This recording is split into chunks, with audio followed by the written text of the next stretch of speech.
It's Zach Edey with Purdue men's basketball, and you're watching Boilers in the Stands.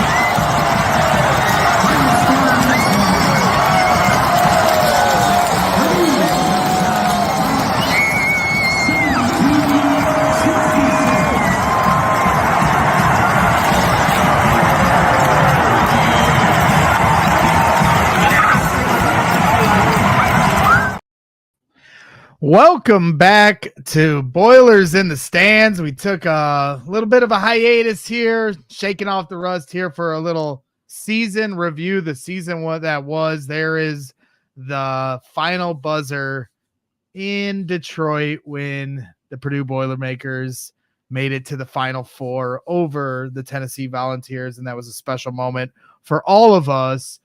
So we're going to have some fun today. We're going to, look back on the season, look ahead to next year, obviously. But first, we are bringing in a special guest who is coming back here as now an assistant coach to the Purdue Boilermakers. We left him alone. We didn't harass him all year. Credit to me, big of me to not harass my good friend, at least on our shows. I still harass him in life every single day. I was just harassing him at Wrigley Field. Sasha Stefanovic, welcome back. How you doing, my friend? Good. Appreciate you guys having me. Good to be back. Yeah, man. Good to be back. We took a little month off. Everybody's kind of getting their R&R. I know you were golfing over the weekend. Painter's probably taking a well-deserved break here. I think we do. I'd be remiss if we don't shout out your boys, Zach Edey, Fletcher Lawyer, and Ethan Morton going to Wrigley Field. And, I know I got big issue with Ethan Morton rocking a Pittsburgh Pirates jersey on the hallowed grounds at Wrigley Field. I told him today we were talking about it. I said, how dare you? Don't ever do that one again. But the beef squashed. We're okay. We're on good terms again. Okay. If we have to, we'll. You may be different. You may be. Yeah, no, I'm already setting up people to, boo birds to go to his games here next year, and we're just gonna start taunting him. If you're gonna play games, then play him with fire. So yeah. All right, man. Well, welcome back. Looking forward to getting into this.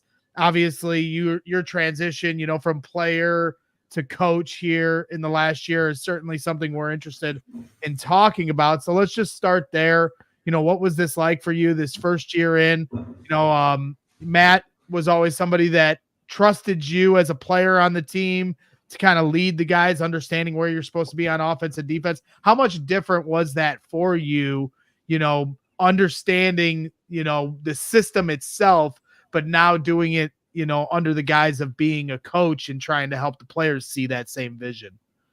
Yeah, it's definitely obviously a little different, right? It's a different mindset, I would think, approaching the game and not so much focusing on what you're doing yourself, right?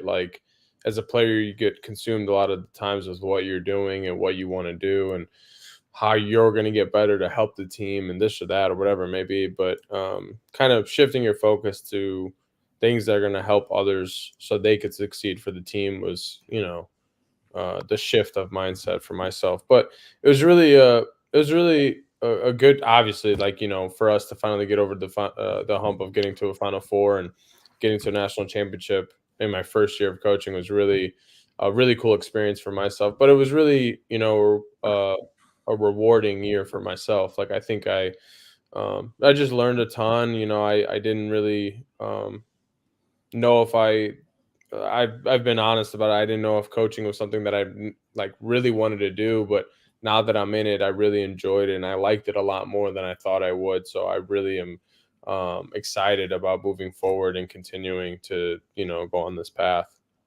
Yeah, 100%. I mean, and then I'll kick it over to Kraig and Joe, who I did not introduce into the show because I just, it's okay, fellas. We got talking about the Cubs. It's not like I do podcast shows every day for a living. So acting like I'm shaking off any kind of rust when I literally do this every day but everybody knows I have scatterbrain for the mind. So yes, Kraig and Joe are also here, and I'll let them talk here in a second, but you brought up the Final Four. So obviously that was the other part of this that I wanted to ask you about, was that experience of getting over the hump. Obviously, beating Tennessee, you saw the video here in our opening, the moment the buzzer sounded and the jubilation, was just an amazing moment. One of the more euphoric moments I've ever been a part of. And that includes when the Cubs made it to the World Series, and I was with my mom at that game as well. You see Robbie Hummel getting emotional as he's interviewing Painter, seeing everybody in the stands. I saw you with your parents, and your girlfriend, talking and hugging and embracing and everything. And, here on this show, the emotions were spilling out for all of us and everybody in our chat. So what was that like? Yes, a lot more for me, a lot more than me than the other guys. Sasha is not surprised to hear that I was an emotional train wreck for that game. But what was that like for you to get over the hump, specifically for you, being through this journey the last 5-6 years, the team, but also just Matt Painter? I think we all understood just how important that was to start putting some respect on his name and the person and the coach that he is. Yeah, no doubt. I think it's all those things you touched on, right? Like for myself as a player, right? Like you've given so much to the program. You really wanted to do everything that you could to get there as a player and finally get to a Final Four, national championship, and everything like that. And when you fall short the way that we fell short before with my teams, specifically like getting to Elite Eight and you're literally 1 second away from a Final Four, those things kind of stick in your mind, right? And we've had a lot of times where we get far in the tournament and then, we haven't been able to get over the hump. So like you said, like it was just a super, super cool feeling for all of us that are within this program. Like we have so many people that have either played for Coach Paint or been around Purdue for such a long time or understand, what it is to be a Boilermaker. And for us to finally get over that hump together as a program, university, fan base, I think it was really, it was just really an important thing for, everybody in the Lafayette area to get to this point. So for myself, it was really cool. Like it was such a cool experience. Like in that Elite Eight game, it's such a high level of basketball. And when you finally get past and get that win, it's just like a feeling of kind of exhale where it's like, man, we did it. Like we got to this point and we still have more to do, but it's just like you finally got there. And it was really cool. I was super happy for obviously, like you said, for Coach Paint, where, he's a Hall of Fame coach. Like, I don't know why people, what you said, like there's always going to be something to complain about or always going to be something to hate. And it is what it is. But he's a Hall of Fame coach for a reason.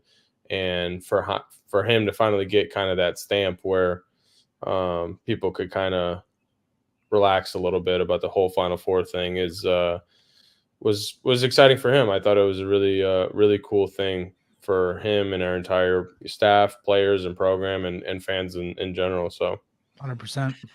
And I think even beyond the players, you saw people in national media, you saw other coaches that were so happy for Painter to finally kind of get over that hump. And I think he's just really widely respected in the profession in general. But Sasha, did you go back and watch the show or see any of the clips? Did you get to see the bucket of tears that was Greg Braggs that night on the broadcast? I did not actually.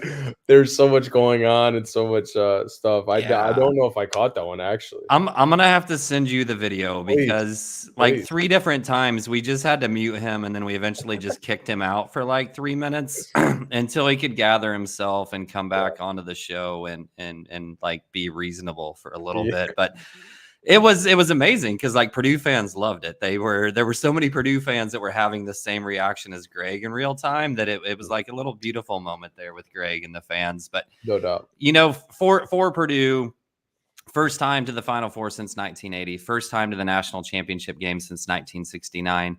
And they did that while playing the second hardest schedule in 24 seasons per KenPom and going 34-5. You guys did that this last year. you weren't with the team as a coach the year before, but looking back on that year before to this year, are there, I'm sure it's multiple things, right? And there's just NCAA tournament luck too, but are there specific things you can point to that say, this is what kind of was different about this team this year that allowed them to get over the hump? Yeah, I think it's a combination of things, right? I think it's obviously the experience of, you have a lot of freshmen on that team that probably overperformed to get to a point where they were number 1 seed. Super talented, like super great year. They beat a lot of great people, but I don't know if we were necessarily ready to be a full number 1 seed, get to that point and try to get to a Final Four and national championship. Zach was that good where I think he really got us to that point. In schematics things, I think we changed some things within our offense and defensively where, we did some different things this year rather than last year that kind of helped us with more of fits our personnel, and from an offensive side specifically, kind of putting people in right positions where they're the most effective and efficient, right? So this year, for instance, we put Braden in a lot more ball screens than we have before, right? We eliminated a lot of Zach's post-ups on certain sides. We tried to get him the ball in the middle so we could eliminate doubles. We put guys that may be low volume, low percentage shooters in certain areas that, they could succeed in, right? Where they could get to pull-ups, they could get to post-up opportunities rather than open, threes that they may not feel comfortable with. So those little things, I think like we changed some things that really helped us, but I think everybody really just got better, right? We added a lot of new key players with Miles and Cam. Like really, they added some 3-point shooting for our team. I think everybody got better in a shooting sense, right? I don't know exactly what we were ranked in 3-point shooting percentage, but whatever it was, say something in the hundreds or 200s to one of the best in the country the next year, right? So those changes don't happen without people working and getting better at certain things. Like we put a major emphasis on, we need to shoot the ball better. Like we need to surround Zach with really good shooters and make it easier for him. And I think everybody took that challenge head on, and it really helped us. I think it helped us from an offensive standpoint where we were top 3 efficient offenses in the country all year. And I think it just is a credit to obviously, one, the schematics thing, but just guys really took it upon themselves to get better. Yeah. And with that, and I'm sure you didn't purposefully leave his name out, but you bring Lance in. Yeah. What dynamic just does Lance, I mean, obviously we kind of saw what he did, but from you going through that from a coaching standpoint, maybe what you guys could do different with Lance on the team, or what he brought that was just a different dynamic for you guys that year through that run. Yeah, absolutely. I think he added the not only just like the 3-point scoring, he kind of takes some bad shots here and there, but I like it, right? Like he's always an aggressive mindset. So no matter what happens, he could take some bad shots maybe in the regular season or turn the ball over here because he's being too aggressive. But in my mind, when it comes to crunch time in the NCAA tournament, you need guys like that, right? He hits one of the biggest threes in Purdue history against Tennessee, right? So that type of mentality, that type of mindset for him is exactly what this team needed, right? We were a lot of young guys. Previous year, you have the National Player of the Year. But I don't, that loss, losing to a 16 seed, gets in your mind, right? And I think those freshmen needed somebody like a Lance that had kind of a carefree, I'm going to have fun no matter what. Like, I don't care if we lose, we win. If I'm playing bad, if he's playing bad, whatever, I'm just going to go out and play basketball. And I think he brought an element to our program that was like a joyfulness and like a gratefulness of, we get to do this every single day and we should enjoy it and have more joy, have more joy just doing our jobs every day. Do you think that you could do the paint crew dance right now? Like I'm not asking you to do it, but like if you were challenged, would you even be able to do it? No.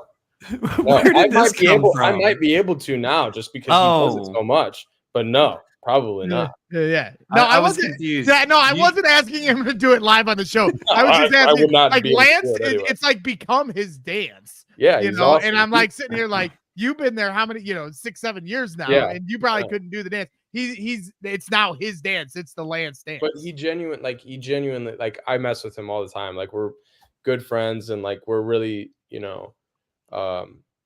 mess with each other all the time, right?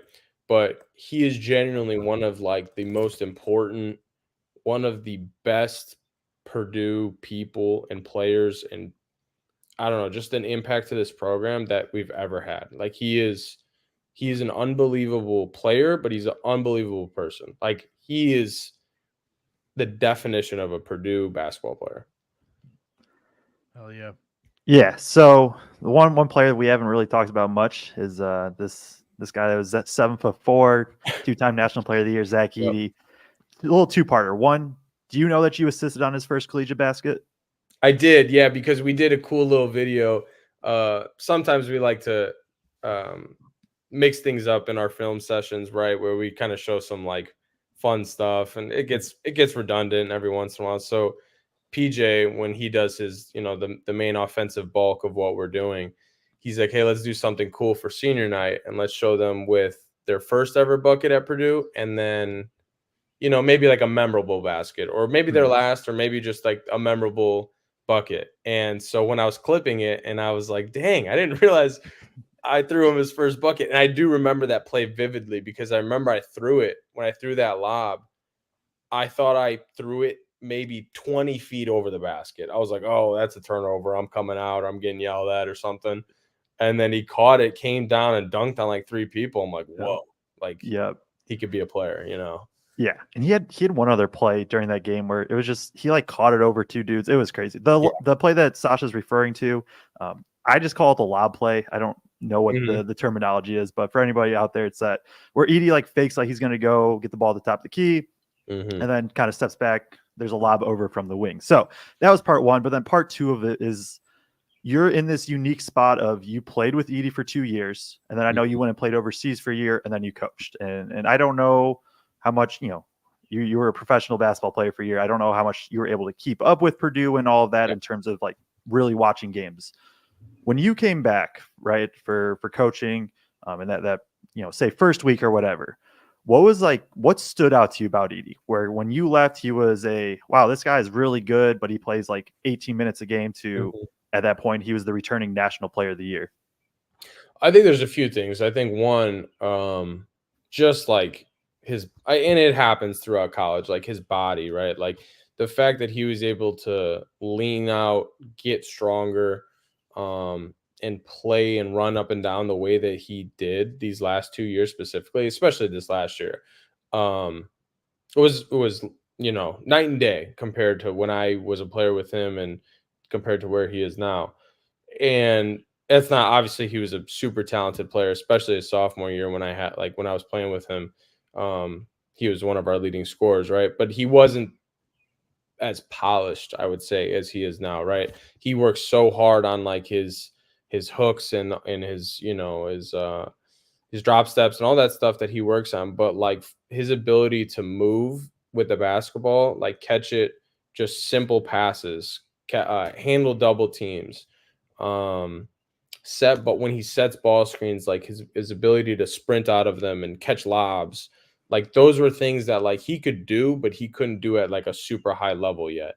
And then I think defensively, I think he got so much better, like way better. And it was again, like we didn't have him necessarily, I think, in probably the best positions.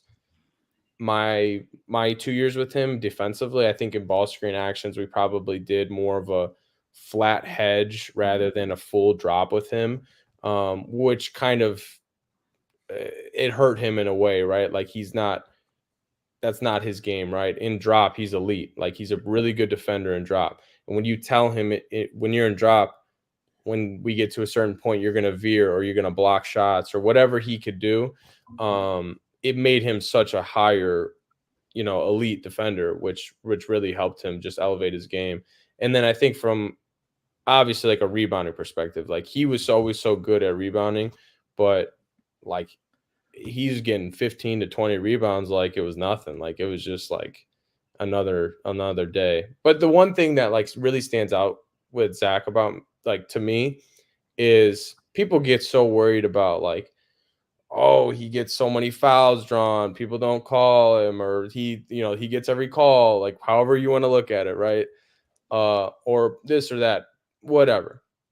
If people just paid attention to him in a game and watched how hard he plays basketball, it's unbelievable. I've never ever seen a player play as hard as him for the entire game that he's in. And it gets overlooked because he's 7'4". He's so much bigger than people. He's like, he just scores and rebound. Like he does. That's exactly why it shouldn't be overlooked. Yeah. The fact of his Correct. the motor he has with Correct. that size is like he's so impressive. When like watch every time somebody shoots the basketball, he is not stopping trying to get an offensive rebound. When somebody shoots it defensively, always boxing out, always getting a rebound, like always trying to do the right thing. And people just kind of overlook that, and it's kind of weird to me that like it should be appreciated more that he plays basketball the right way, which makes, and he's a national player of the year twice. Like it's hard to do. And I think in general, like when we talk about like the NBA greatest players, right? It's Michael, it's Kobe, it's Larry Bird, it's whoever. Like okay, we're gonna get to LeBron. I didn't want Bragg to start yelling at me, so I was gonna leave him off the list for a little bit. That's a different show. But it's guards and wings. Yeah. You've heard Shaquille talk about this before. Like big men never get that love, and the greatest ever. You don't hear people talk about Walton or Russell or Shaq or those type of people because it's not as sexy, right? It just doesn't look as cool in terms of the way they score and the way they play. But when we talk about Edey, right? Per Foreman in terms of what he put out, first player in NCAA history to average 25 points, 12 rebounds, 2 blocks, 2 assists per year. First person since Bill Walton in 72 and 73 to sweep all 6 major National Player of the Year awards. Did you grow up a Purdue fan, Sasha? I did, yeah. Yep. Okay, so but you weren't really. Were you even born when Glenn Robinson was playing yet? No, I was not. Yeah. So it gets hard, right? So, but I think as we look at Zach in the pantheon of Purdue players, to me, and Glenn was the first $1 million man, and Glenn was so dominant in college. You talk about Rick Mount. But I just, with 2-time National Player of the Year behind it, getting to the national championship game, I don't think there's any argument to be made in the pantheon of this. And a lot of people just don't care about this argument, but fans do. Fans like to talk about it. I think Zach Edey has to be called the best player in Purdue history at this point.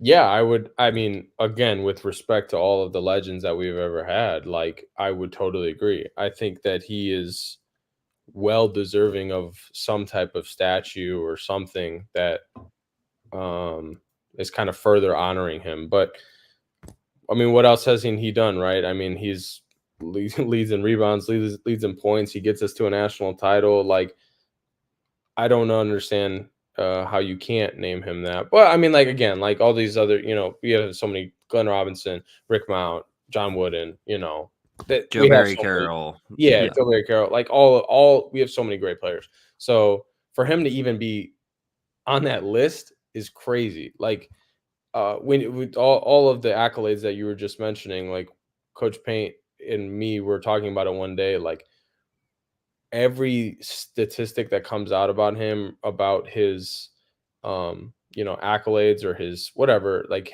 he's done, it's insane to hear the people that are with him, right? Like you just mentioned Bill Walton. Like, like it's just like he is one of the most productive college basketball players ever. And it's just crazy to like think about. Like he's just he's really like a once in a generation type player. Like he's just so unique. Like you don't see this many 7'4", 300-pound people that could be this productive and move and like you said, like you mentioned it about like the greatest players in the NBA are always like the guards kind of thing. And it's because like now, especially nowadays, right, we get spoiled. Like I love the NBA. People don't like it. I don't really care. But I think it's so skill-based now, right? Like the best players in the world are the Lucas, the Jason Tatum's, the Kevin Durant's, Booker, like they're so skilled. They make unbelievable tough shots. They can dribble, pass, shoot, whatever. They can do everything. And so people get that in their minds where those are the types of players that are the best players in the world. So he doesn't get the respect he deserves because he's not as skilled as those guys, right?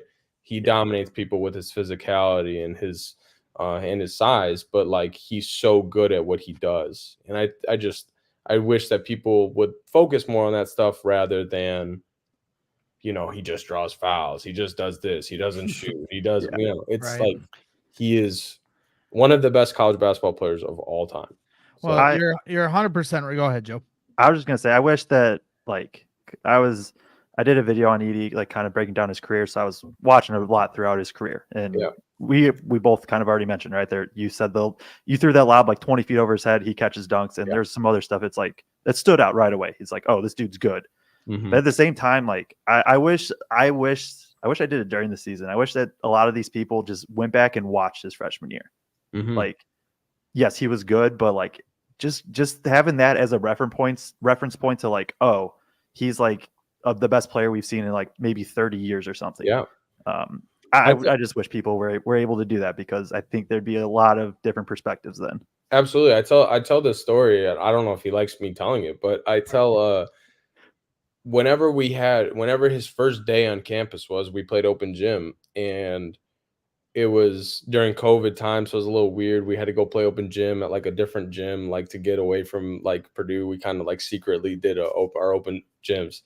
And that day he drove up from Toronto so he could move in. So he hopped straight from a 10-hour car drive straight into open gym. And this is right after, like I said, right after COVID, quarantines, whatever. And we started playing open gym, and he was gassed, just super tired, like super out of shape.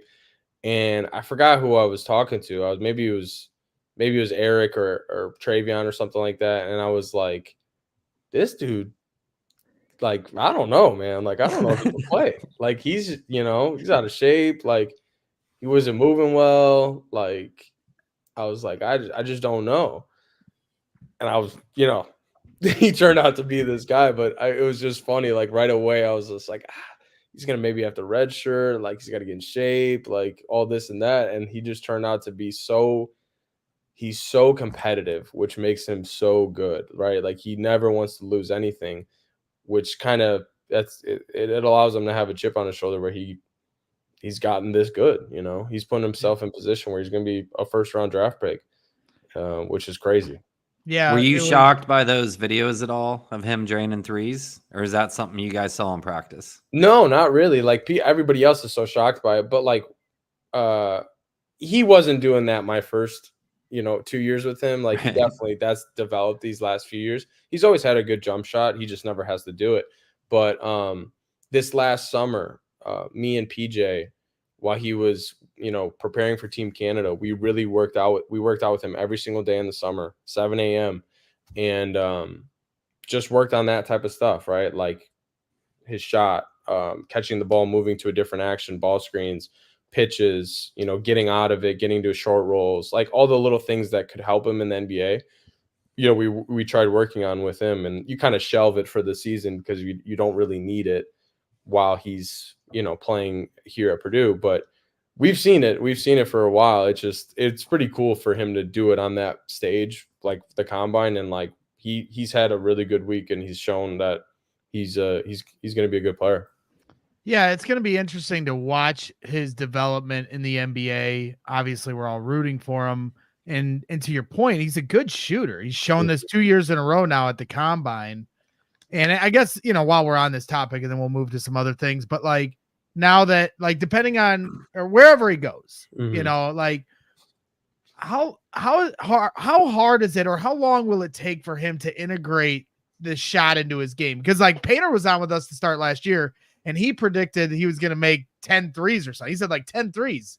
He ended up only hitting one, which is fine. It was the most epic way you could do it against IU in a beatdown. But I have to imagine the NBA, he's going to have to learn to pick and pop, and like not just in practice, but in the games.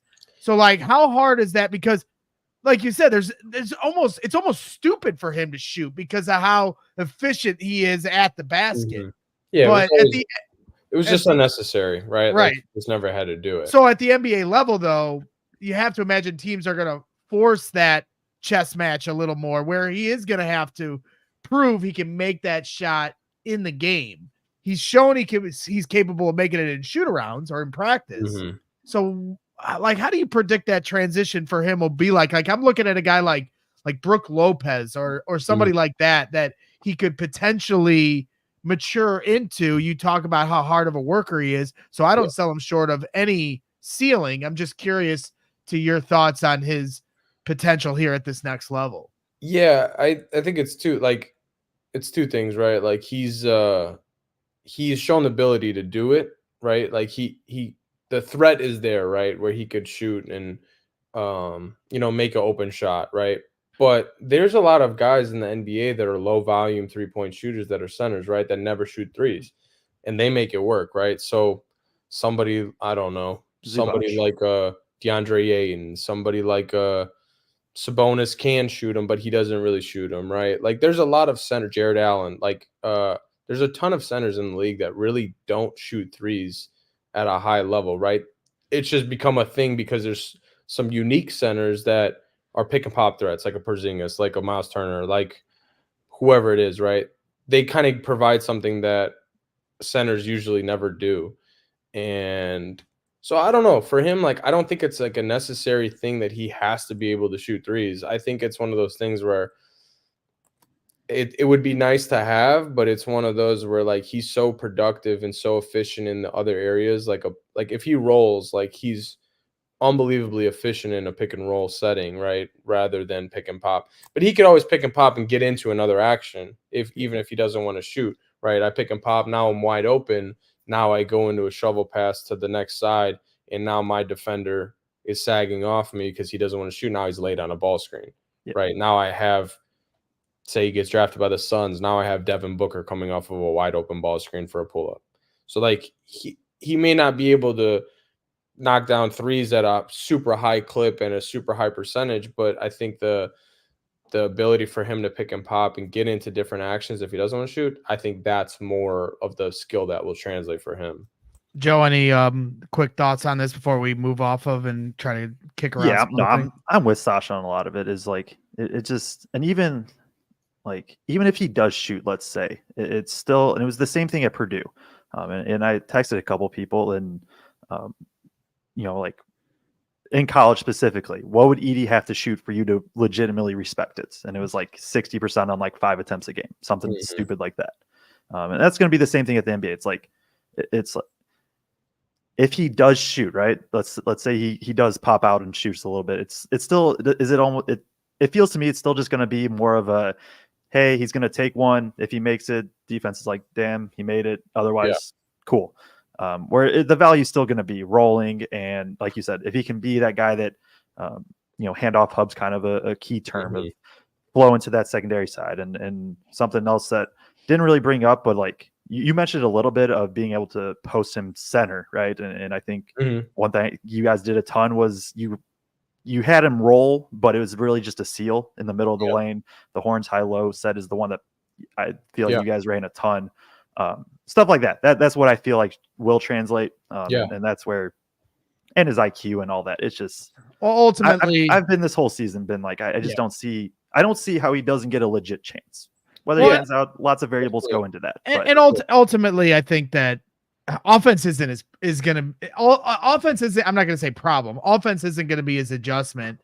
It's, defense at the NBA level, the way they stretch everybody out, and everybody's like it's like 4 corners like we played as kids. Like, you're gonna have to really move, and defensively, I think is going to be the next challenge on the defense. But we can talk about that forever, and there's a few different topics I want to get into that we haven't yet.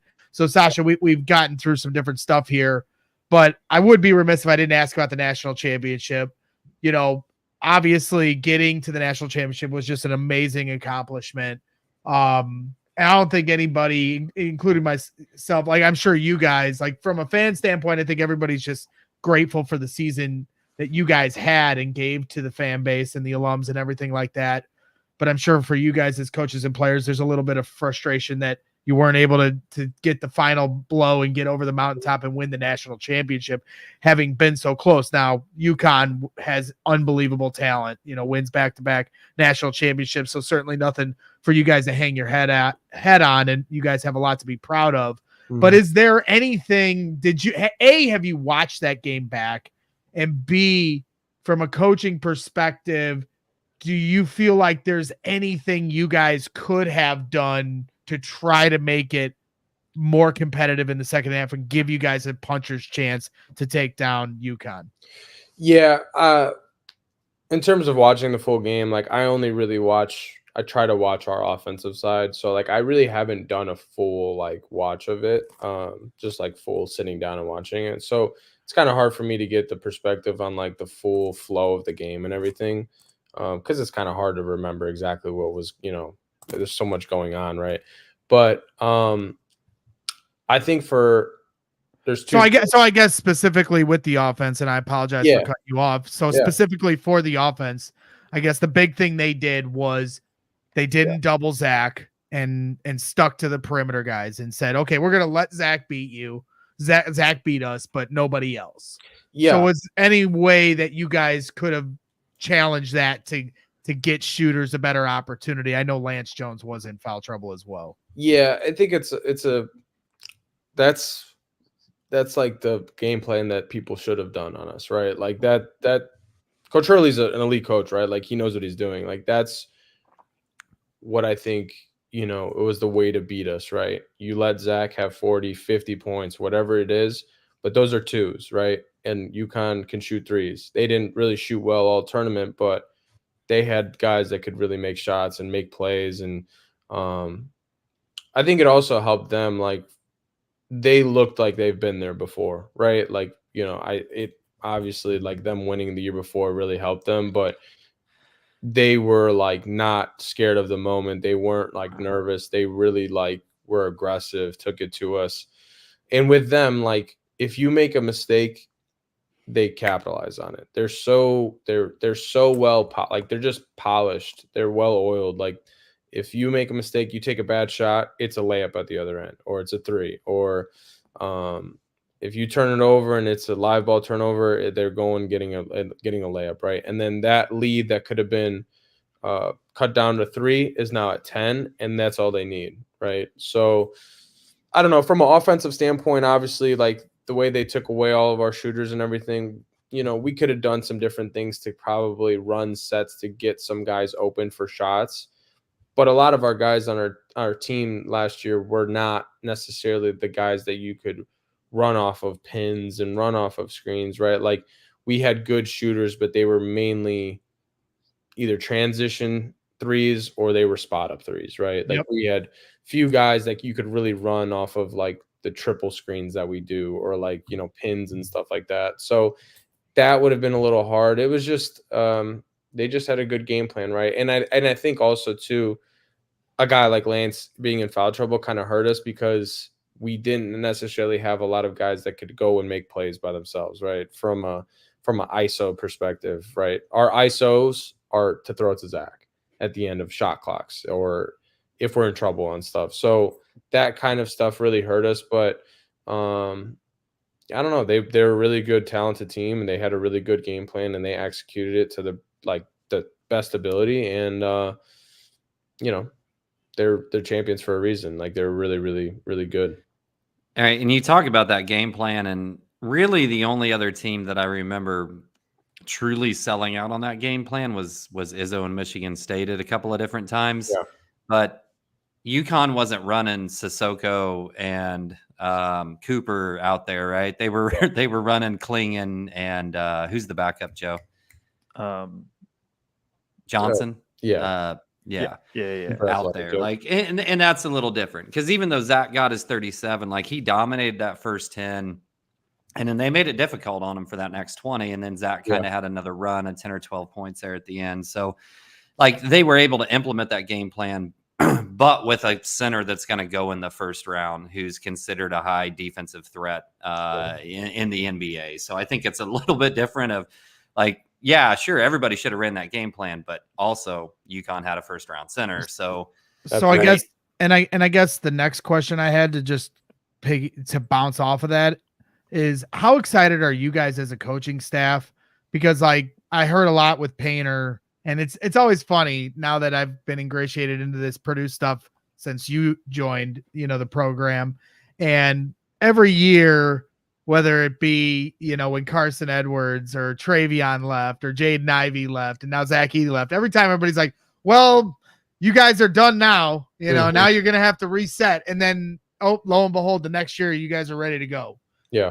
So how excited are you guys as a coaching staff? Obviously it's disappointing that the legend of Zach Edey is done here at, every week having that cheat code, at Mackey Arena. But at the same time, how excited are you guys for the challenge this year to change the style of play that you guys have been playing the last few years and show everyone, a different wrinkle that maybe some fans haven't seen that aren't that apparently forgot the Carson and Klein era. Yeah, it's cool. It gives us a new, I don't know, a new, like you said, like a new style, but we don't have to necessarily reinvent the wheel, right? Like we've always had really good stuff, whether we've had a guard centric team or we've had a really good big, right? Like that's what makes Coach Payne so good, is he adapts to his best players, right?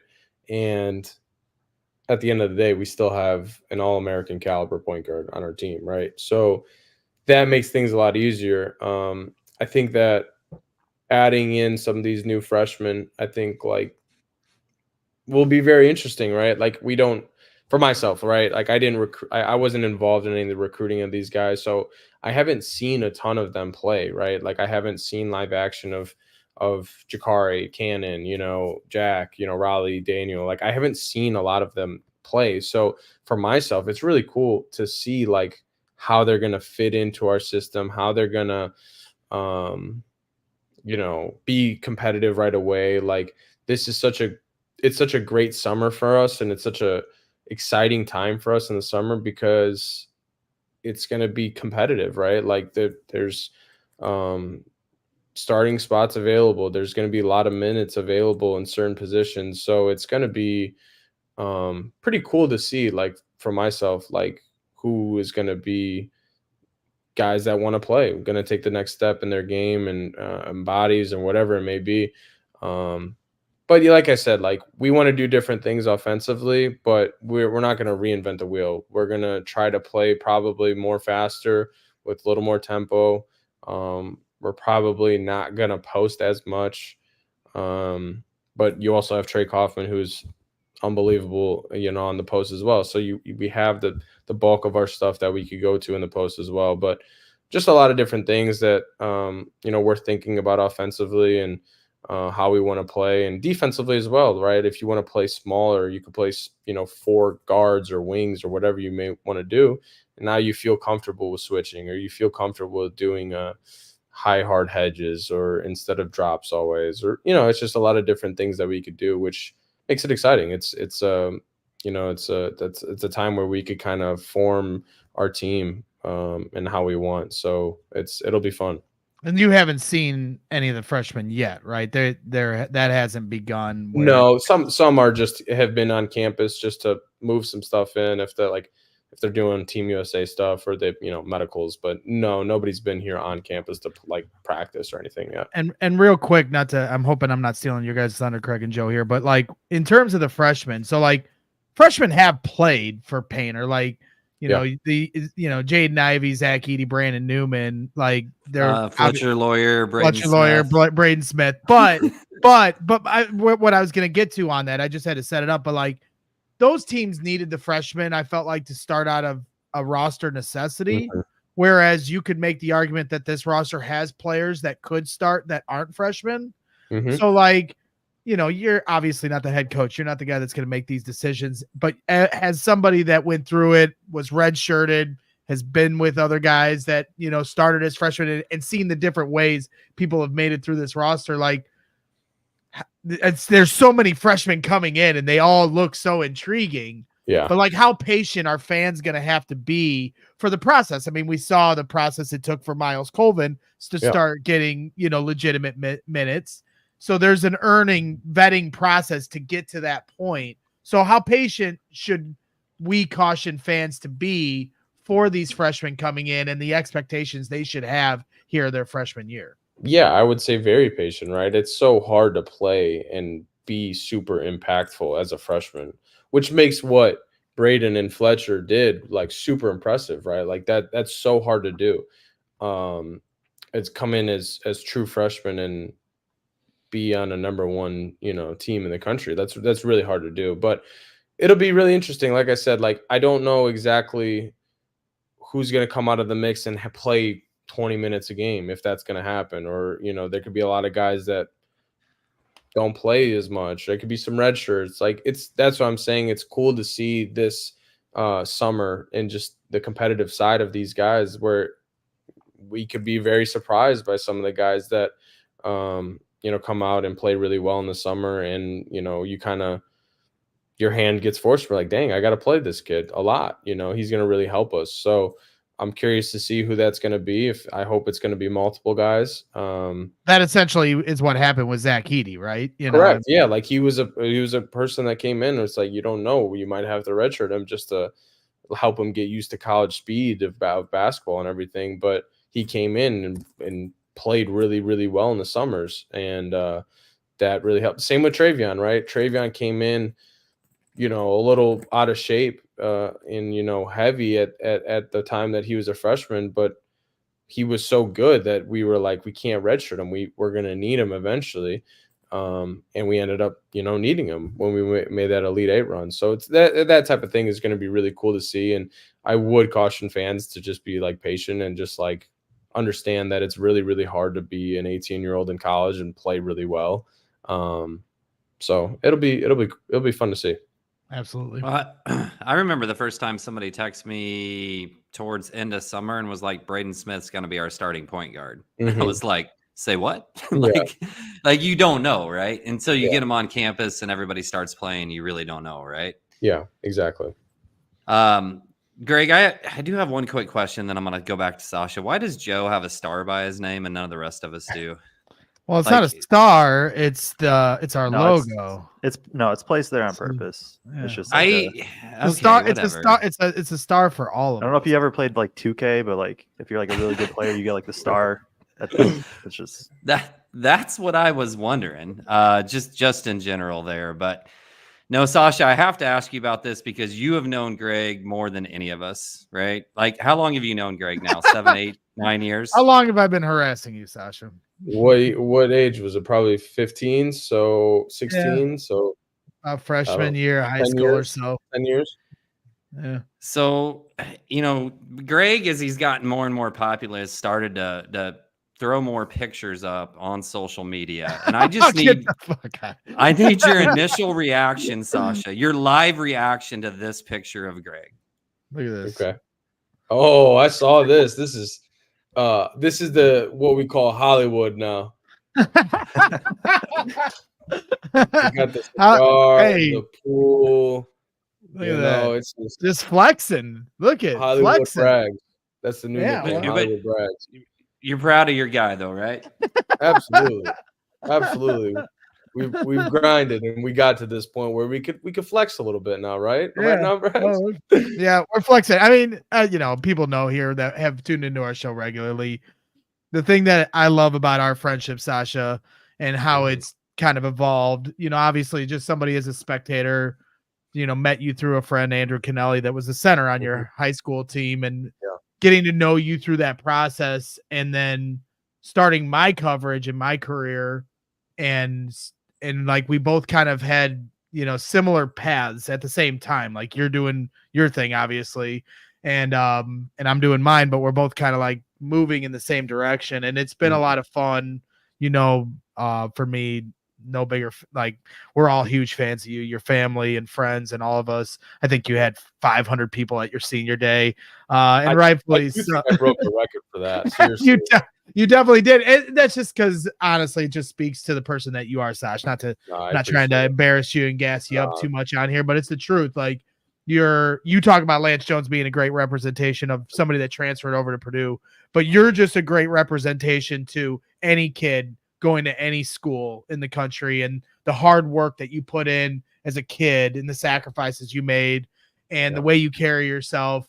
That like you teach, like even somebody like me that's older than you showed me a path of how I can raise my daughter. Your parents showed me a path of how I can be a parent. So like when Kraig was goofing on me about how emotional I got, when you guys got to the Final Four, it's honestly just because of, we're all so excited as fans, but I was really, really proud of you, and I think you know that. And so, we've always appreciated your support. I'm honestly like what we've gotten here at Boilers in the Stands. This doesn't happen without you. And we've never lost sight of that. And it's kind of a weird thing how it all came together. But it's the truth. Like this show would not be here. And it means a lot. Like when we were down in Phoenix, the amount of fans that came up to us, when we were at this bar throwing a pregame party for both games.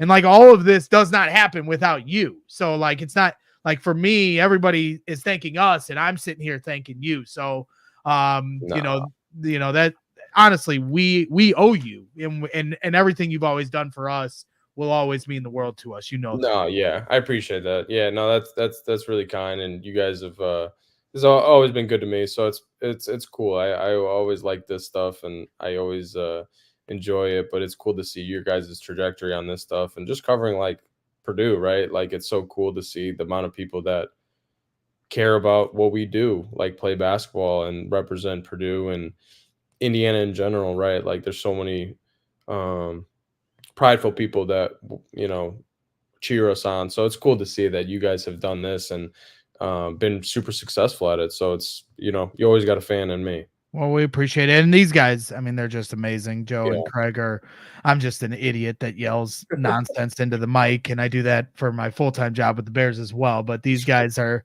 what brings the actual substance to this show. So I don't know. Do you guys have anything else? We had a couple from the chat. I guess I could throw in here. I mean, we put Sasha through the hour grinder here tonight. Yeah, I do this. Whoa.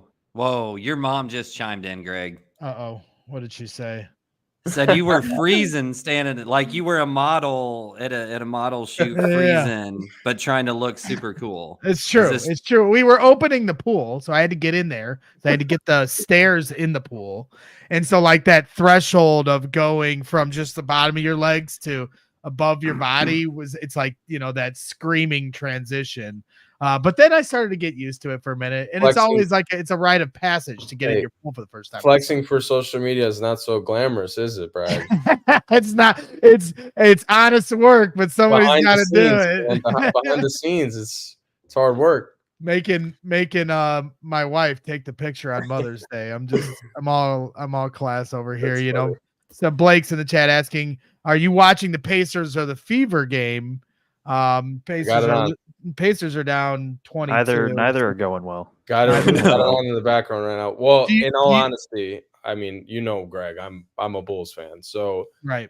Still, it's fun to watch the Pacers. I'm rooting. Correct. For them. I that's what I was gonna say. Like I used to, when the heyday, D Rose, like that was my I grew up. That was my era of Bulls. That was really good, and the Pacers were also good. So like that was a little rivalry where I was like, I kind of didn't like the Pacers for a little while, but now like I genuinely love this team. So like I'm kind of like a pseudo Pacers fan now, which is kind of weird. I don't know if I like it fully, but no, it's the Knicks are up 22 right now. Yeah. They got all these guys, DiVincenzo and all these guys from the national.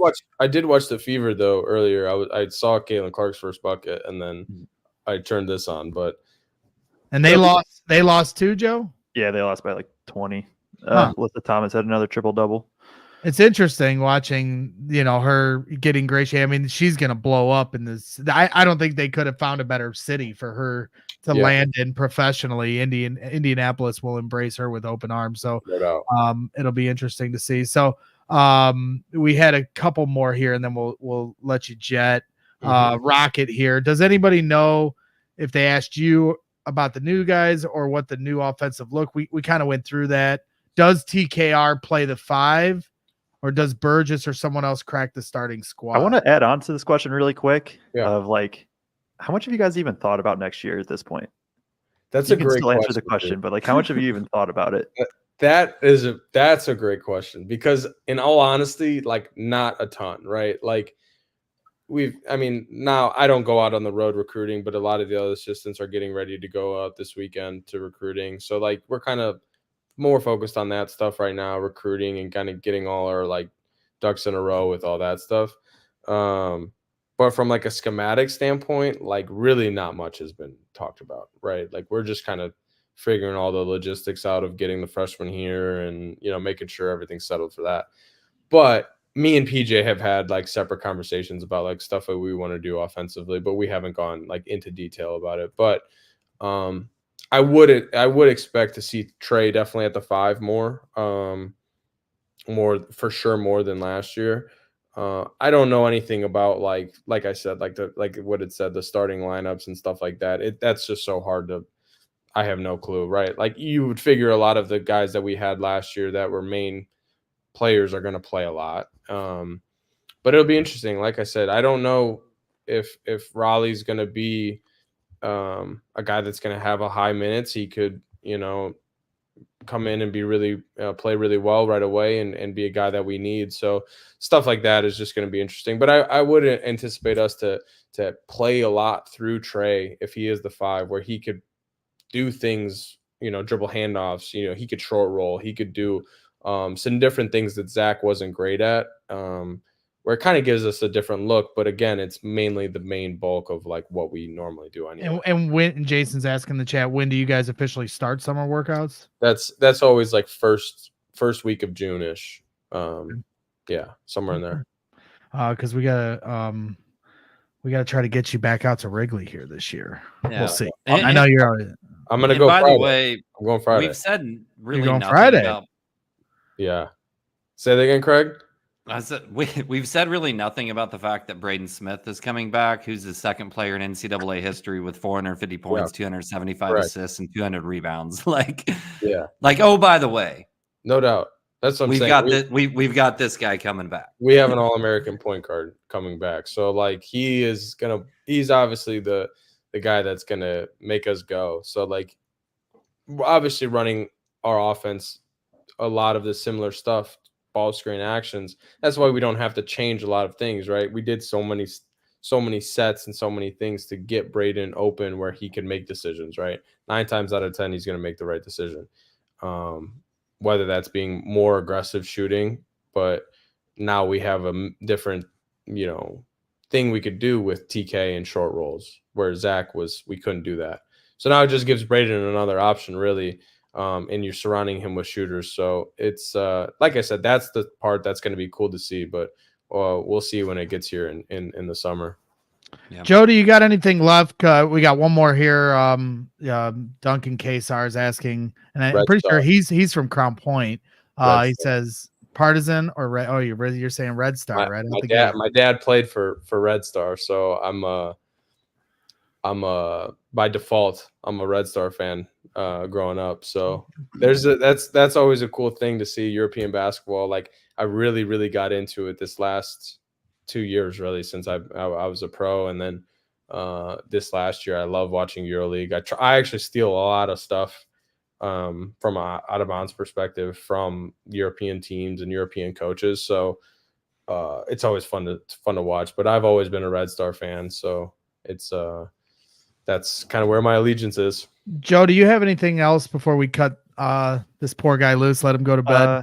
2 little things, and they're the region based. Do you know Luke Barich? Luke Badac? Yes, I do. Yeah, sorry. Yeah. Well, I didn't. Yeah, I don't got that pronunciation. Sorry. Yeah. No, you're good. I hooped with him in high school. He was a year behind me. He's one of the. He's awesome. Super good dude. Yeah, I love Luke. Other thing with the region is favorite golf course in the region. Oh, good question. Well, bias. I live on Whitehawk, so I would probably say Whitehawk. That'll do it. Excluding Whitehawk, I would say I don't know if it's technically in the region, but Sandy Pines is. Yeah.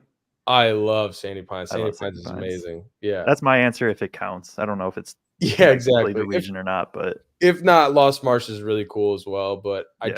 try to hit a lot of them. I try to play as much as I can, but it's always tough. But it's I've gotten deep into it. I shot a 43 on the front 9 at Shorewood there you go. Monday, and then I had a 49 on the back, so I couldn't break 90. I think somebody might be cheating. I'm not. Why does everybody say this? I don't know, man. I have witnesses that are proving I'm not cheating. I was putting out of my mind. Nobody believes me. I'm not. Everybody, the guys at CHGO are accusing me of cheating and lying too. Saying. I didn't say it. People are saying it. That's all I'm saying. Okay. Gonna have to live. Greg, you also said you used to be an elite 3-point shooter, and I've still not seen any videos. I am the greatest 3-point shooter, born and raised in Crown Point. That was born on November 29th. Sasha is the second greatest. Weirdly phrased, not accurate, specific. But, yeah, like. There's another guy from also the same town, also born on that same day. Yeah, you guys share a birthday? Yeah, Sasha and I did not know that. Yeah, we have the same birthday from the same town. Which is funny, which is hilarious because I saw your tweet today, and I was like, I'm pretty sure we have the same birthday. So we do. Like, for whatever reason, it came in my dumbass head. For those of you that don't follow my stupidity on Twitter, but it came in my head because it's summertime and I'm bored. And I just want to hear. I'm an irritant. This is what I do. And I decided that I just said one more year around the sun. I see people put stuff like that all the time, trying to get like happy birthday comments their way. So I put that, and then everybody started wishing me happy birthday. I was like, it's not my birthday. I just want attention. Oh, man, you got the engagement. You're a smart man. Yeah. So we do have to ask Sasha about one more thing because he's lacing them up. One more time. Oh, yeah. That's true. True. Yeah. So tell us about that, Sasha. What's going on this summer? What are you doing? So I'm going to be playing with the TBT Metamaki team this year in that TBT tournament. It'll be really cool. Like it's a cool thing. Like I always wanted to play in it, but it was always like it never worked out. The fact that like it was going to be in Dayton, like it was always hard for me to think that I could do it.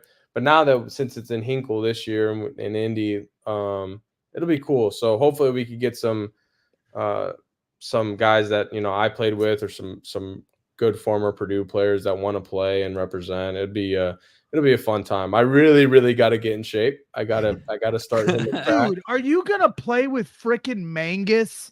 No, unfortunately, I don't think he's going to be able to play because he's going to do summer league. Because honestly, Sasha, if you had been playing with Kyle Mangus, we would have had to jump him at some point. See, now this is the meatball that you talk about. Now.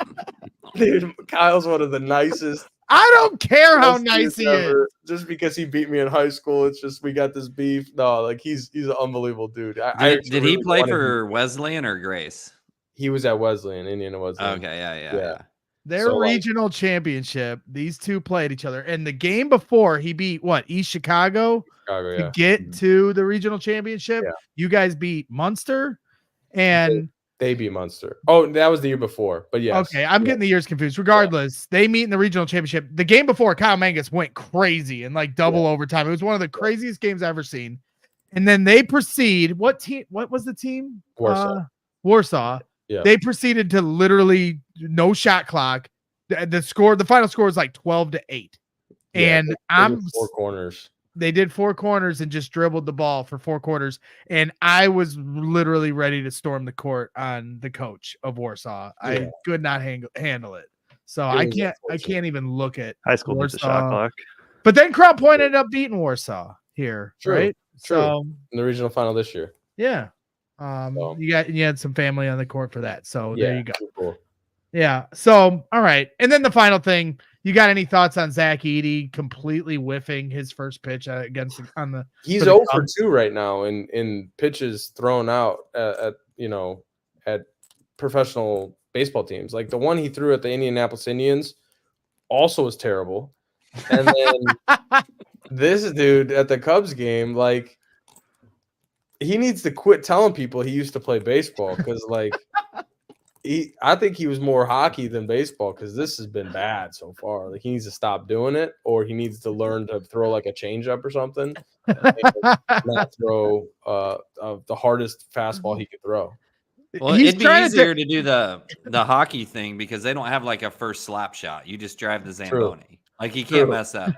True. Or just Well, drop the puck. Yeah, well, they do shoot the puck at the Blackhawks, but yeah, like he's trying to take Clark the Cubs' head off. Like Clark's not even, he doesn't even have a real glove. It's the mascot holding this giant mascot glove, and Zach's trying to rip a 90-mile-an-hour fastball at Clark the Cubs' head, and he completely misses. Not even in the same stratosphere. I mean, he was getting clowned on Twitter. It was kind of funny, actually. What did he say? Did you talk to him about this? Did he say? No, I didn't. You know what though? Zach is really, really funny. I was just saying this earlier. He just texted me today. I think it was this morning, and he sent me my own tweet about me playing in the TBT, and then he just followed up with a picture of Shaq on the Celtics, saying that I'm washed up. I'm like, that's just unbelievable, man. So rude. So I said he makes a couple shots in the combine and he just gets a big head and he just, before you know it, he'll be taking selfies in the pool. So, all right, Sash. Well, we appreciate you spending so much time here. I know a lot of fans looking for some off-season content, and we've all kind of been taking a little break here. Congratulations on your first year as assistant coach. There's so much more I'm sure we could have got into here tonight, but we're not trying to put you through the grinder too much. And I do have a policy with you that I will not bug you during the regular season. So I just out of respect to what you're trying to do. And I don't want to put you in any kind of weird position and as far as asking questions during the year. So maybe we'll bring you on before the year starts if we can. And if you have time, once you start to see some of these players through practice and get some of your perspective in that regard. But we appreciate everything you've done for us here, for all these years. So thank you again. No problem. Yeah, I appreciate you guys having me on. Thank you. It's always good to talk some hoops. So yeah, well, it was a good night to talk because the Cubs got their ass whooped and Indiana lost, so it wasn't much going on there. So I'll talk to you here soon. Maybe I'll show you what's up on the links here. All right, fellas. All right, have a good night. Appreciate it, Sasha. That is Sasha Stefanovic. Oh, you meant the golf course. Yeah, I said links. I thought you were gonna send him the link of you crying. No, no. Yeah, he has.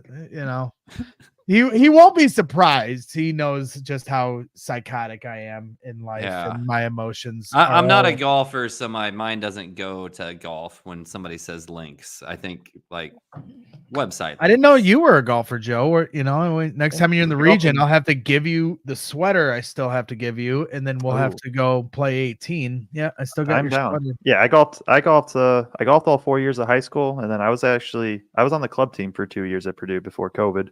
Wow. Damn. See, that's the thing. Like, I've been talking to Sasha about playing. I play with a group of guys that have been, I just picked up the clubs for the first time in my life last July, and I'm actually better than I thought I'd be, which got me addicted. Now I play like twice a week because I love it. But like the guys I play with are very nice. The thing I like about golf is I'm very competitive. But it is nice. Like what I like about golf is like everybody is very supportive. Yes. So like you help your friend find the ball. You might talk about what club you might want to use. If you make a good shot, even if you're competing against a guy to try to beat him, you still compliment the guy if he makes a nice shot. So it's the most odd competitiveness I've ever played because any other sport, you're just, whoever you're playing against is the enemy, but it's not exactly like that with golf.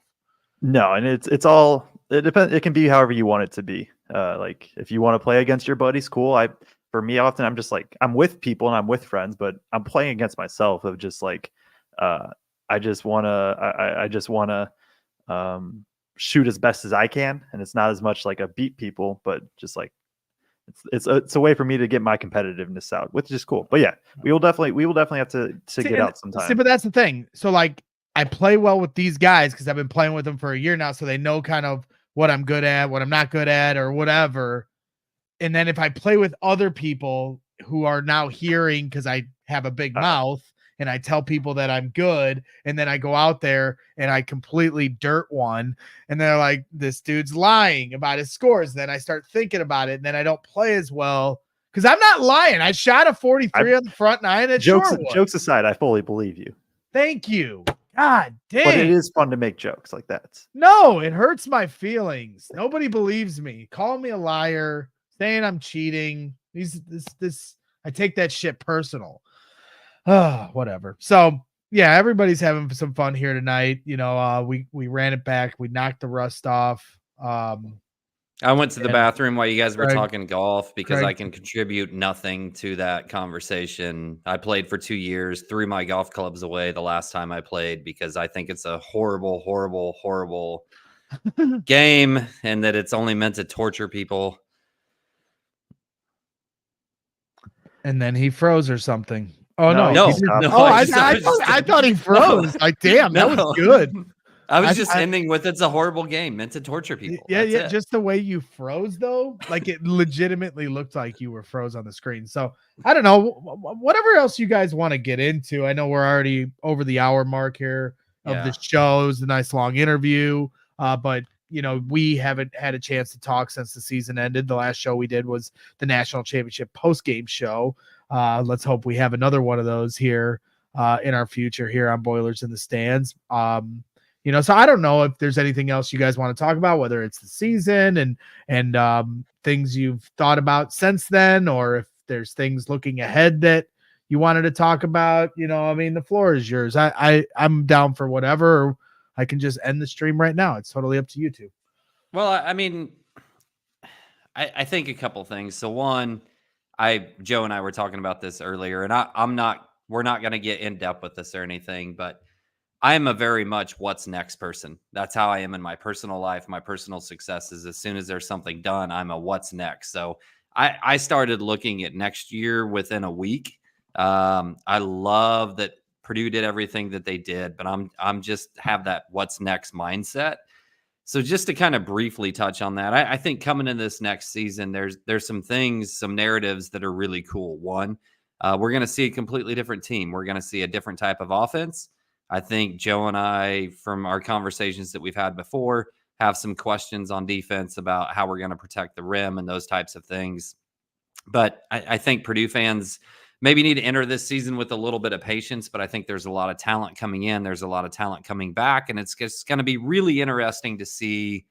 I'm really interested in this season to see how the coaching staff takes these 6 new guys that is the number 11th ranked class in recruiting this year in NCAA basketball coming in and molds them and meshes them with all these guys that have been highly productive. We've talked about Braden Smith, Fletcher Lawyer, TKR coming back into this season and what they decide to do with that. And then on top of that, it's a brand new Big Ten. We go to Washington, we go to Oregon. We play against USC at home. We play against UCLA at home, if I'm remembering that right. It's that or it's flipped.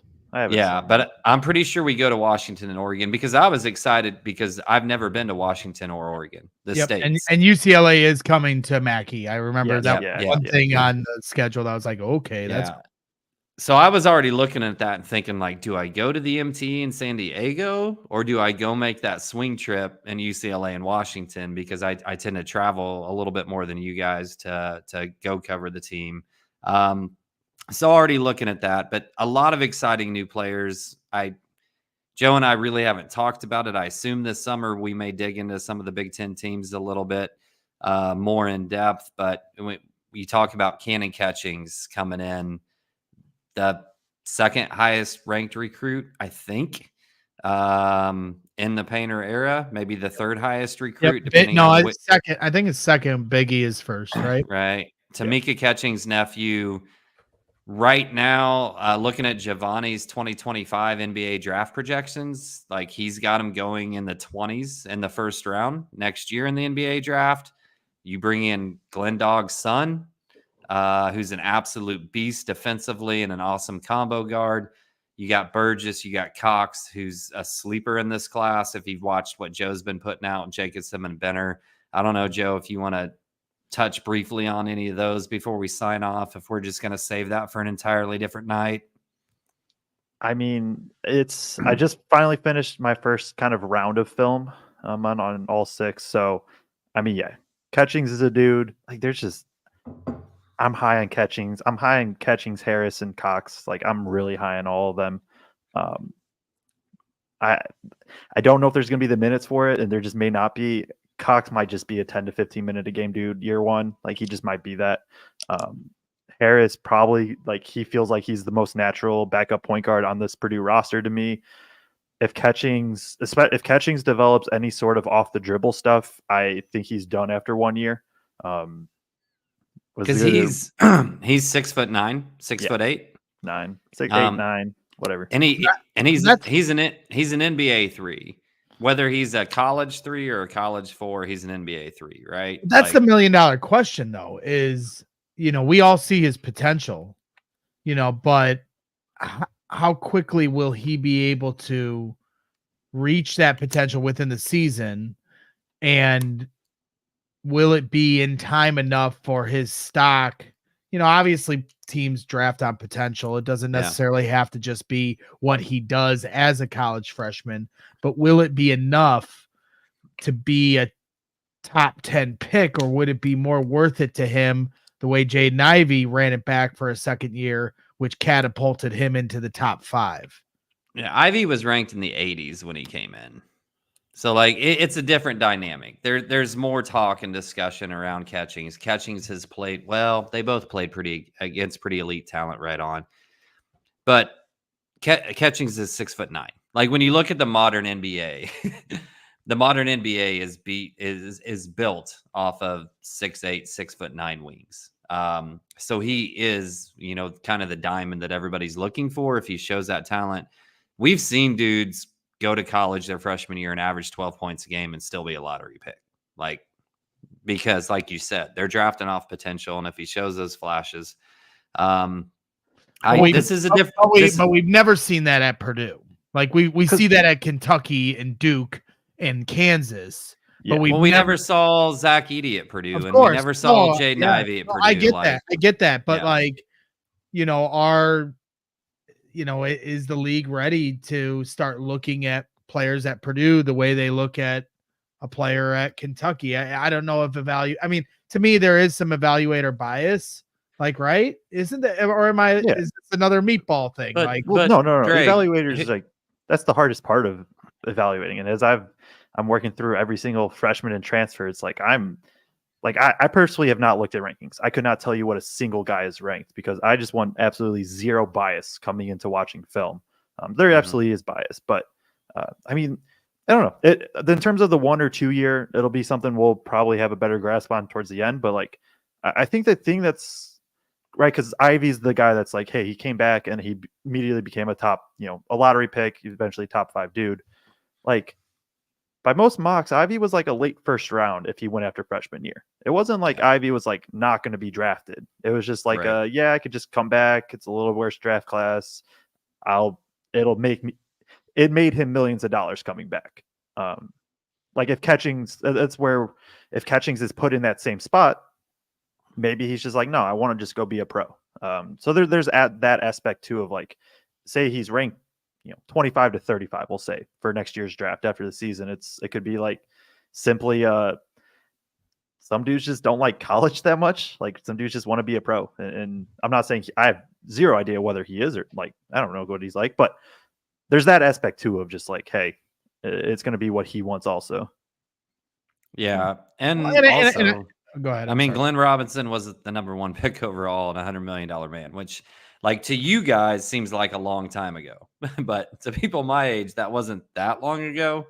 And I can't remember. I saw a stat somewhere Purdue actually ranks relatively high in terms of the amount of number 1 overall picks in the NBA because they've had 3, if I remember right.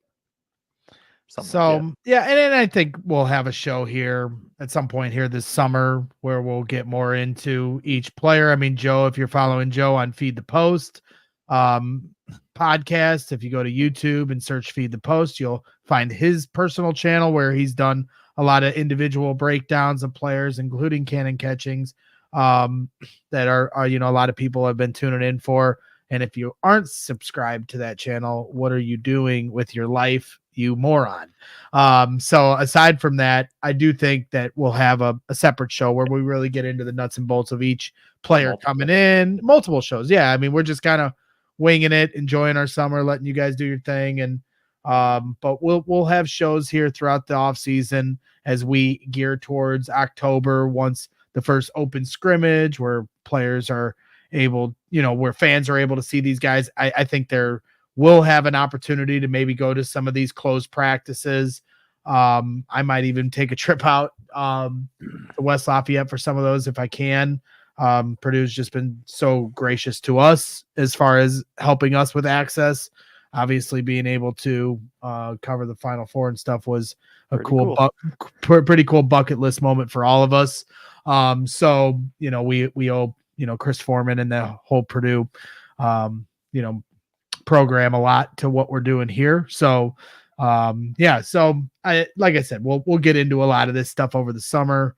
I think go ahead, Joe. I was just gonna say there's one thing we quickly have to touch on before we get out. It kind of sounded like you were wrapping up, which I'm cool with. Like I said, I think we should probably just do a couple shows throughout of we talk about two of the guys, one and stuff like that, one show. But Jason DePew, right? Yep. Yeah, I think it's DePew. Kraig is the one that knows. And I'm the one that messes it up. Yeah, and I know there's a company in Warsaw called DePew that's spelled the same way, so I call it DePew. So he says, any thoughts on scholarships? So Purdue is at 14. I love the scholarship list you put of everyone, for each school in the Big Ten, and it's like how many teams still have scholarships left to give. And then Purdue's, it says -1. Like each team has +3, +2. Like they have multiple scholarships to still give. And then you get to Purdue at the bottom and it says -1. I'm like, well, wait a minute. The math isn't mathing here. and that's where it's at this point with nobody transferring, right? Purdue has won over the scholarship limit. Somebody's just going to go to walk on. They'll probably get covered with NIL.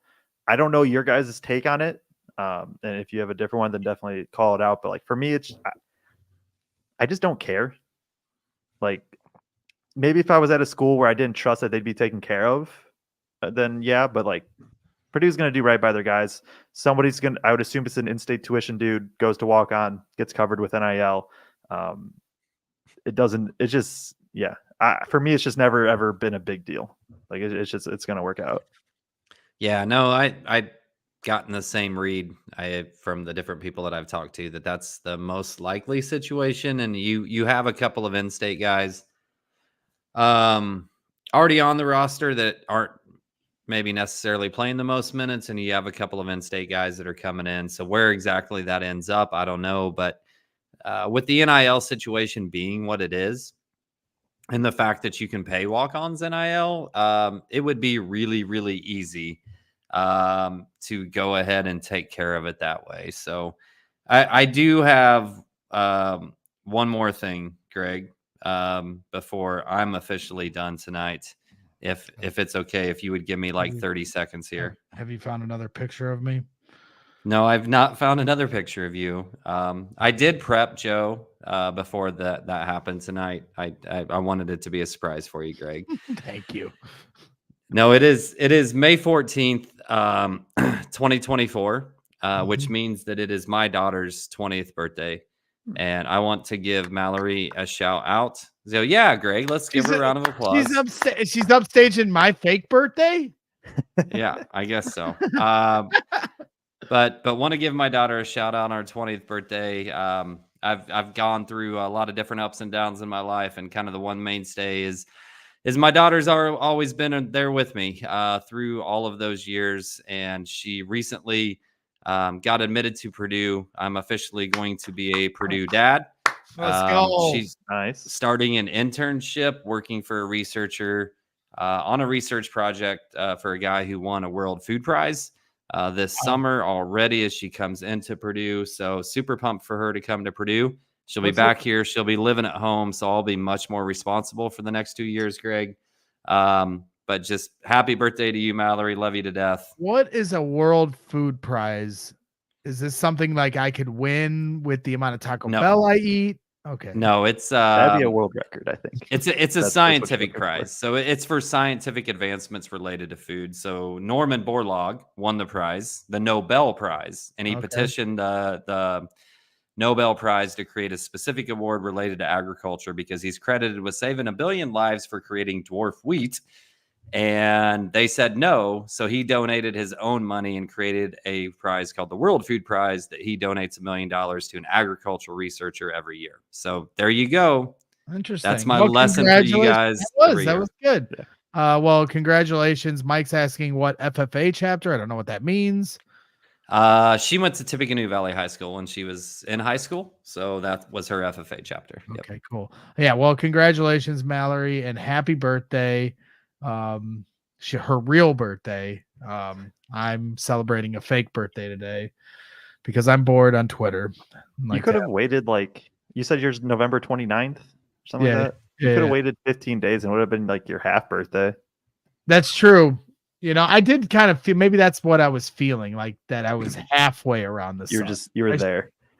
Yeah. But yeah, you could have just been like another half year. I'm gonna I'm always like thinking of like new bits I can do. So I think like every month now I'm gonna just pretend one day it's like my birthday, to the point where then when it's actually my birthday, nobody's gonna believe that it is my birthday. So there you go. This is what I get paid to do this. This is what I do for a living now, is be a complete jackass on social media. So, you know, that's what I was going to say. Like, shining bright. We know you're officially totally immersed in the industry when you say, I think about bits every day that I could do. Yes. Love it. Well, I'm a professional jackass, hard at work. I tell people that all the time. It's a lot of fun. So yeah, we're having a lot of fun here. Boilers in the stands. It's sad, honestly. It's sad that it's the off season. We went through such an adrenaline rush those last couple months from Purdue winning a Big Ten championship. There was a crash after, for sure. Yeah, for sure. You know, Purdue winning a Big Ten championship, you know, following the last few steps of Zach Edey's career, you know, with the Purdue Boilermakers, and then they're making it all the way to the Final Four and the national championship, and going from, you know, Indianapolis to Detroit to Phoenix, you know, back to back weekends, was a great thrill and a lot of fun, and really cool that we were all able to pull it off. Really cool that we got to meet so many different fans of this show. So we miss you guys, honestly. I've said this a lot to people in person. I've said this a few times on the show, but like, my Chicago Bears coverage is a lot of fun. Obviously living a lifelong dream, but it's also very stressful at times just because of how competitive the industry is. And, you know, to me, this Purdue stuff that we do is a breath of fresh air. And it's a lot of, it's something where I can like take a step back and kind of smile while we're doing some content, instead of like this hardcore, you know, puncher grind that we're constantly in. So, is he 7? Half birthday? Yes, I am 7. Thank you very much, David Jenkins. I am a child, okay? And I'm also in a war with my bird in the backyard. Dude, you put the owl on the ledge of the porch. He put it. You have to put it in the sight line in the tree. Put it on top of the awning, and it just kept blowing off. No matter what we like, you have to drill it in. It's just too much work, man. A month of fighting this damn bird who keeps nesting in the awning above our back door, and we put spike strips up. We've done every shit and all over. You can also get a thing that creates owl sounds, which is more effective than the actual fake owl itself. The war that my wife is doing, as my wife is in here right now, they can't see you. She's literally crawling because she doesn't want anyone to see her in her. No, wave. I want her to. She's in her PJs. She's in her PJs. She will refuse to come on screen. What are you looking for? Oh, my wallet. See, stuff like this is where I just I'm reminded. It's like I'm just at a different stage in life. It's like you guys are worried about like houses and all that. Like I moved apartments like after the Final Four, which is cool. Yeah. I just don't have that stuff to worry about. Yeah, I brought that up on your show. You got a bigger apartment now. Wait, it is very nice. Because so at the previous apartment where I've been the past year, it was like a 1-bedroom. There's like this little den area is where it was. There was no windows, and I was just in darkness for a year.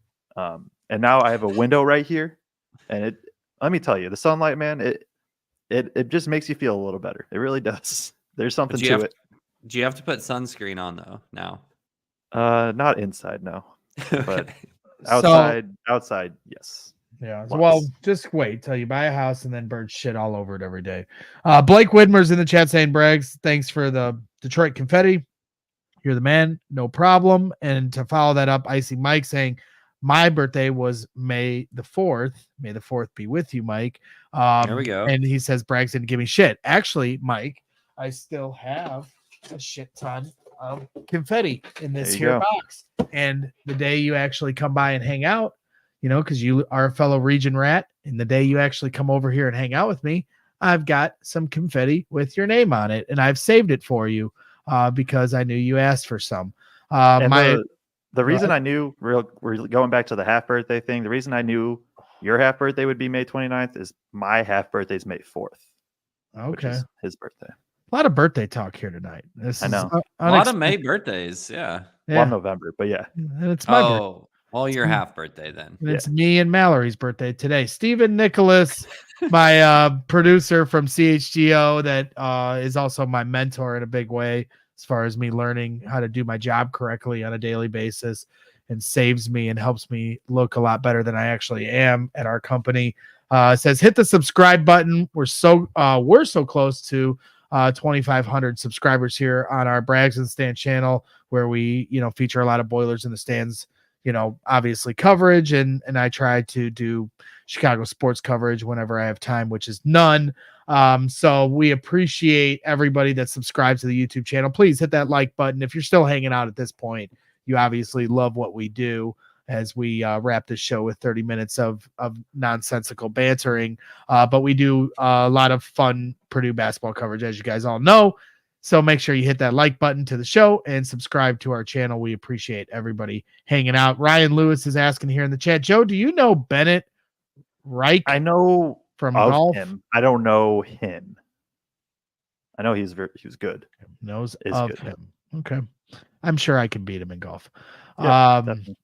David Jenkins, saying amazing coaching and development from Coach Brantley. We didn't really get a chance to talk about PJ Thompson or Brantley and those, but there was so much. We got into a lot of Zach Edey talk there. We could have went for another hour easily with Sasha. Easily. Yeah. Sasha does have a little bit of that painter to him too, where it's like you throw him a question, he'll run with it. Yeah, for sure. Well, and like I said, we don't want to bug him during the year, but we'll get him back on as we get closer to the year.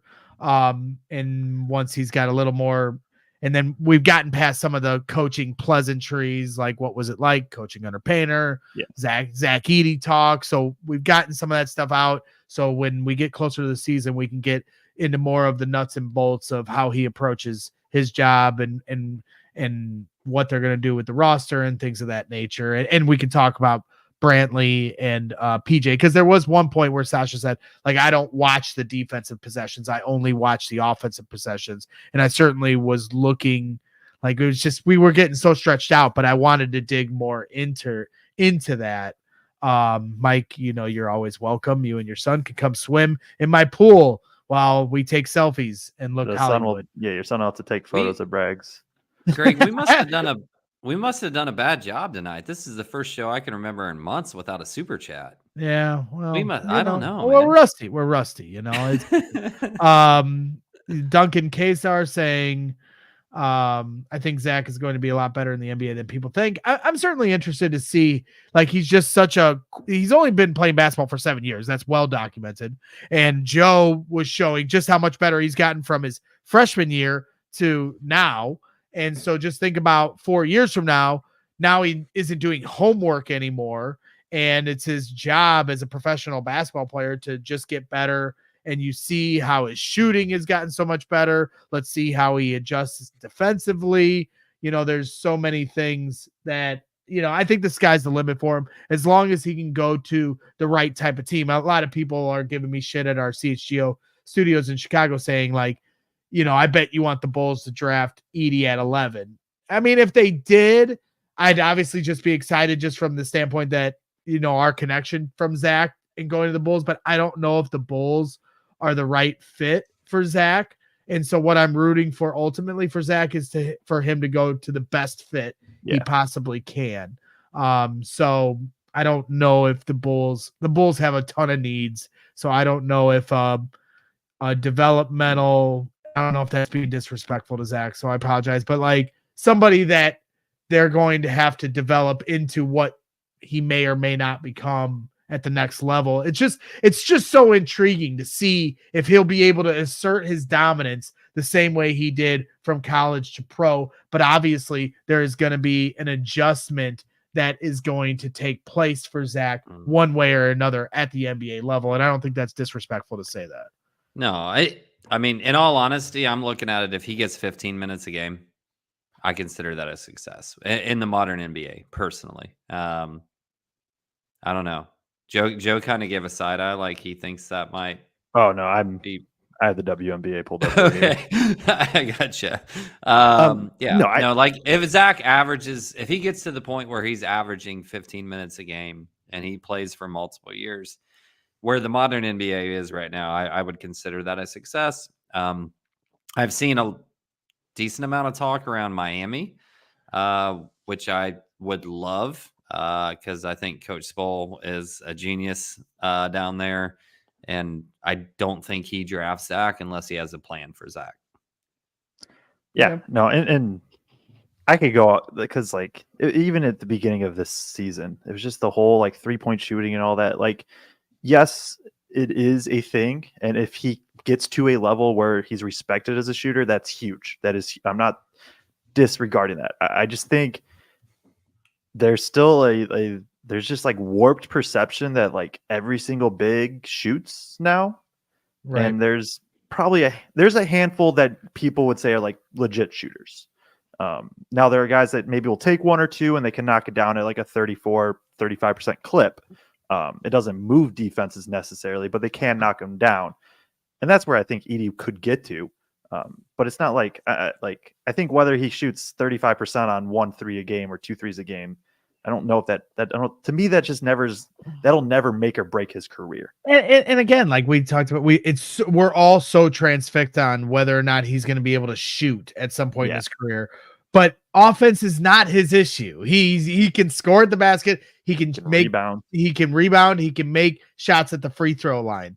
The few amount of shots he's going to have to make in the perimeter from a pick and pop standpoint, whether it be mid range or 3-point, like to me isn't the bigger discussion as far as whether or not he can make it in the NBA. It's the defensive side of the ball, and obviously he'll be a drop coverage type of guy always. Yep. And so there's plenty of guys in the league that play drop coverage. We in Chicago watched Vucevic do it in a frustrating fashion on a daily basis, weekly basis. Some people like Vooch. I'm not one of those people. Because he's, whatever. I don't have to talk about Nikolai Vooch. But I think the discussion more is in the NBA right now, you essentially have rim runners and lob threats that are elite defensive players, or you have pick and pop 3 centers that can beat you offensively in unique ways that maybe aren't elite defensive threats. So I think the question is, where does Zach fit on one of those two sides? And he's a little bit of a unicorn because he's not necessarily either one of those things. So he's a rim protector. But is he a rim protector in space? Right. Like that's it. Rim protector in the NBA is different than a rim protector in college. So right. I think that's the question. Derek Lively's I think that's why I bring up Vooch for the Bulls. Vucevic plays drop coverage, isn't the best rebounder, and doesn't protect the rim that well. So like, does he shoot threes well? Sometimes he can. He can shoot sure. threes. Yeah. He used to shoot them better than he does now. I'm the worst person to ask about Vooch because I just like Derek Lively is getting and I think Derek Lively probably moves a little bit better than Edey, which is a factor, right, in it. But like Derek Lively is getting legit playoff minutes right now as a big that protects the rim and dunks. Like, right. That's what he's doing. You can put him in the dunker spot. You can pick, obviously he's with Luka, and being with Luka is right. That's what I mean. Like too. That's where it's all about fit. I mean, yep. Look at Minnesota, the Timberwolves. I understand Rudy Gobert and Karl Anthony Towns play much different than Zach Edey, but like in a league of everything's perimeter guys, they signed Rudy Gobert, and everybody's like, "What the hell are you guys doing?" And that they're giving Denver, the defending NBA champions and the Denver Nuggets a run for their money, playing a couple bigs a ton of minutes. I'm not saying that's Zach at all. I'm just saying like. What goes around comes around. Everything's kind of, everything kind of comes back around. Yeah. So like, yes, right now it's a perimeter game and everybody's interchangeable, but there's still a space for big men to succeed in the NBA. You just got to go to the right team, the right fit, the right coach. Yeah. I mean, look at Zubac. Look at Zubac and Clippers. I think that's been the best. I don't want to say best comp because like Zubac is really, really good. And if Edey ever gets to Zubac's level, like that's really, really good, right? But like Zubac doesn't shoot any threes. He's a solid rim protector. He averages like a block a game. Blocks are not the only thing that matter for rim protection. Right. But he has really good hands and can pick and pop, can be this handoff hub. I think, yeah. I think for me, the basis of my, like why I disagree with, and more people are over the season have come around on Edey.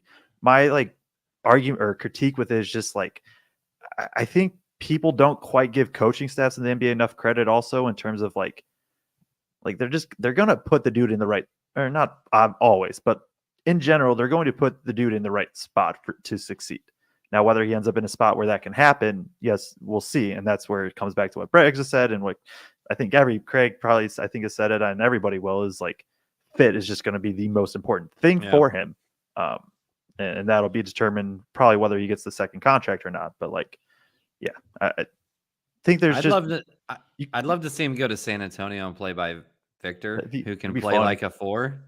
Yeah. Like you have a 7'4" and a 7'3" 5. Yeah. That'd be fun. I know fun. Like Memphis has been a big team, the Miami thing, like I think you said Kraig, but yeah, it'll be fun. I'm excited. I'm excited to see what he's able to do. All right. I got to have my grades turned in by 11 o'clock and I've got papers to grade still, Braggs. So, and I can remember those days. My mom was a teacher for 40 years.